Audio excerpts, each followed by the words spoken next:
नमस्कार, मी पंजाब मध्ये सांगायचं झालं तर पूर्व विदर्भ आणि पश्चिम विदर्भ म्हणजे ह्या 6, 5, 11 जिल्ह्यामध्ये भाग बदलत पाऊस पडणार आहे। त्याच्यानंतर तो पाऊस हिंगोलीकडे येईल काही भागात, त्याच्यानंतर तो परभणीकडे येईल, बीड जिल्ह्यात काही जाईल, जालनाकडे राहील, बुलढाण्याकडे राहील, इकडे जळगावकडे देखील राहणार आहे। पण राज्यात मात्र सध्यानं 6 तारखेपर्यंत असाच भाग बदलत पाऊस पडणार आहे म्हणून हा अंदाज लागतो। सांगायचं झालं तर 10 जुलैपर्यंत असाच वेगवेगळ्या भागात पाऊस पडणार आहे। सर्वदूर पडणार नाही म्हणून हे सर्वांनी लक्षात घ्यायचं। जिकडे पडला तिकडेच पाऊस पडणार आहे, ज्यांना सोडून दिला त्यांना सोडून देणार आहे। म्हणून जशी शेतीची कामं करायची वेळ असेल तशी तुम्ही शेतीची कामे करून घ्या, कारण की राज्यात असं सध्या तरी सर्वदूरचं वातावरण नाही।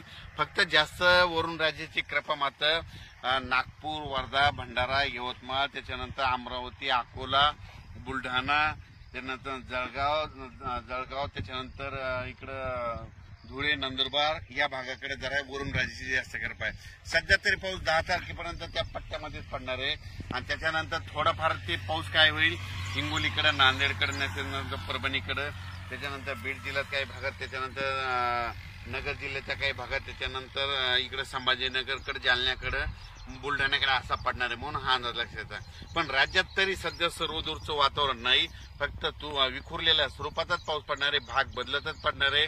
सर्वदूरचा सध्या पाऊस नाही म्हणून योगायोगाने जशी शेतीची कामे करायची असेल तर तुम्ही शेतीची कामे करू शकता। आज देखील 3 जुलैला रात्री बघा तुम्ही, आज 3 जुलैला विदर्भामध्ये बऱ्याच ठिकाणी पाऊस पडणार आहे, परभणी जिल्ह्यात देखील पडणार आहे, बीड जिल्ह्यात देखील पडणार आहे, त्याच्यानंतर संभाजीनगरकडे देखील पडणार आहे, लातूर जिल्ह्यात देखील काही भागात पडणार आहे, त्याच्यानंतर धाराशिवकडे पडणार आहे, त्याच्यानंतर सोलापूर जिल्ह्यात देखील काही पडणार आहे। पण सर्वदूर नाही पडणार, भाग बदलत पडणार आहे, विखुरलेल्या स्वरूपाचं।